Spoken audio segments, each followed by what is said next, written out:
ಸ್ವಾಮಿ ಟೆಂಪಲಿಗೆ ಬಂದಿದ್ವಿ, ಯಾಕಂದರೆ ಅಪ್ಪನ ಕಲ್ಸೋಕ್ಕೆ ಅಂತ ಅಯ್ಯಪ್ಪ ಸ್ವಾಮಿ ಟೆಂಪಲಿಗೆ. ನೋಡಿ ಈ ಥರ ಕಟ್ಕೊಡ್ತಾರೆ.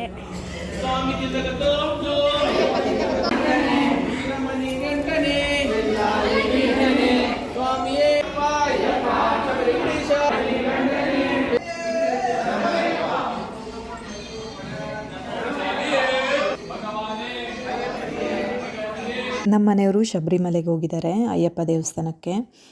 ಹಾಗೆಯೇ ಪೂರ್ವ ಇವತ್ತು ಸ್ಕೂಲಿಂದ ಬಂದ್ಬಿಟ್ಟು ಮಲ್ಕೊಂಡಿದ್ಲು. ಅವಳನ್ನ ಭರತನಾಟ್ಯ ಕ್ಲಾಸಿಗೆ ಟೈಮ್ ಆಗಿತ್ತು ಅಂತೇಳಿ ಎಬ್ಬಿಸಿ ಅವಳನ್ನು ಹೊರಡಿಸಿ ಭರತನಾಟ್ಯ ಕ್ಲಾಸಿಗೆ ಬಿಡೋಣ ಅಂತ ಹೋಗ್ತಾ ಇದ್ದೀನಿ. ಭರತನಾಟ್ಯ ಕ್ಲಾಸು 1 ಅವರ್ ಇರುತ್ತೆ. ಕೆಲವು ಪೇರೆಂಟ್ಸ್ ಅಲ್ಲೇ ವೆಯ್ಟ್ ಮಾಡ್ತಾ ಇರ್ತಾರೆ. ನಾನು ಬಿಟ್ಟು ಬರೋಕ್ಕೆ ಹೋದಾಗ ನಾನು ಅಲ್ಲೇ ಇದ್ದು ನಾನು ಕರ್ಕೊಬರ್ತೀನಿ. ಡ್ಯಾನ್ಸ್ ಮಾಡ್ತಾ ಇರ್ತಾರಲ್ಲ ಮಕ್ಕಳು, ನೋಡೋಕ್ಕೆ ಚೆನ್ನಾಗಿರುತ್ತೆ ಅಂತ.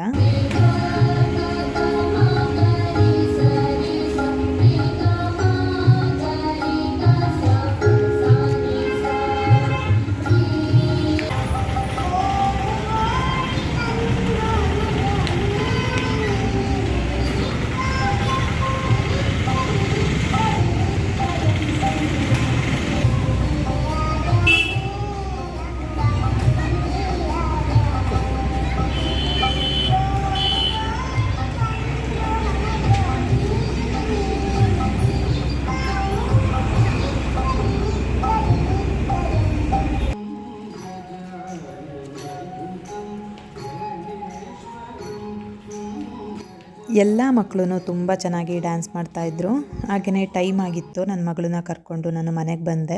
ಮನೆಗೆ ಬಂದಾದಮೇಲೆ ನನ್ನ ಮಗಳು ಹಾಲ್ಕೋವ ಮಾಡುವಮ್ಮ ಇವತ್ತು ಪ್ಲೀಸ್ ಅಂತ ಹೇಳ್ತಾಯಿದ್ಲು. ಅದಕ್ಕೆ ನಾನು ಒಂದು ಪ್ಯಾನ್ಗೆ ಅರ್ಧ ಕಪ್ಪು ತುಪ್ಪ ಹಾಕ್ಬಿಟ್ಟು ಅದು ಬಿಸಿ ಆದಮೇಲೆ 1 ಕಪ್ ಮೈದಾ ಹಿಟ್ಟು ಹಾಕಿ ಚೆನ್ನಾಗಿ ಫ್ರೈ ಮಾಡ್ಕೋಬೇಕು.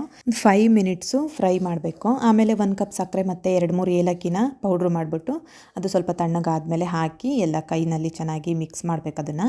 ಆಮೇಲೆ ಒಂದು ಪ್ಲೇಟಿಗೆ ನಾವು ತುಪ್ಪ ಸವರಿ ಇಟ್ಕೊಂಡಿರ್ತೀವಲ್ಲ ಅದಕ್ಕೆ ಹಾಕ್ಬಿಟ್ಟು ಚೆನ್ನಾಗಿ ತಟ್ಟಬೇಕು ಅದನ್ನು. ಆಮೇಲೆ ಚಾಕುವಿನಿಂದ ಕಟ್ ಮಾಡಿಬಿಟ್ಟು ಸ್ವಲ್ಪ ಹೊತ್ತು ಫ್ರಿಡ್ಜಿಗೆ ಇಟ್ಬಿಟ್ಟು ಆಮೇಲೆ ಅದನ್ನು ಪೀಸ್ ಮಾಡಿಬಿಟ್ಟು ತೆಗೆದಿಟ್ಕೊಂಡ್ರೆ ಆಯಿತು, ಹಾಲ್ಕೋವ ರೆಡಿ ಆಗುತ್ತೆ. ನಾನಿವತ್ತು ಟೊಮೊಟೊ ಸಾಂಬಾರು ಮಾಡಿದ್ದೆ. ಅದಕ್ಕೆ ಬಜ್ಜಿ ಮಾಡೋಣ ಅಂತೇಳಿ ಈರುಳ್ಳಿನ ತೆಳುವಾಗಿ ಹೆಚ್ಚಿಟ್ಕೊಂಡು ಈರುಳ್ಳಿ, ಮೆಣಸಿನಕಾಯಿ, ಕೊತ್ತಂಬರಿ ಸೊಪ್ಪನ್ನ ಹಾಕಿ ಅದಕ್ಕೆ ಕಡಲೆ ಹಿಟ್ಟು, ಸ್ವಲ್ಪ ಅಕ್ಕಿ ಹಿಟ್ಟು, ಚಿಟಿಕೆಯಷ್ಟು ಸೋಡಾ ಪುಡಿ, ಓಂಕಾಳು ಮತ್ತು ಜೀರಿಗೆನ 1/4 ಟೀ ಸ್ಪೂನ್ ಹಾಕಿ, ಉಪ್ಪು ಹಾಕಿ, ಖಾರ ಪುಡಿ ಸ್ವಲ್ಪ ಮತ್ತು ಧನಿಯಾ ಪುಡಿ ಸ್ವಲ್ಪ ಹಾಕ್ಬಿಟ್ಟು ನೀರು ಹಾಕಿ ಚೆನ್ನಾಗಿ ಮಿಕ್ಸ್ ಮಾಡಿ ಎಣ್ಣೆಯಲ್ಲಿ ಫ್ರೈ ಮಾಡಿದ್ರೆ ಬಜ್ಜಿ ರೆಡಿ ಆಗುತ್ತೆ. ಹಾಗೆಯೇ ಊಟದ ಟೈಮು ಆಗಿತ್ತು. ಹಾಗೆಯೇ ನಾವೆಲ್ಲರೂ ಊಟ ಮಾಡ್ಕೊಂಡ್ವಿ. Thank you all.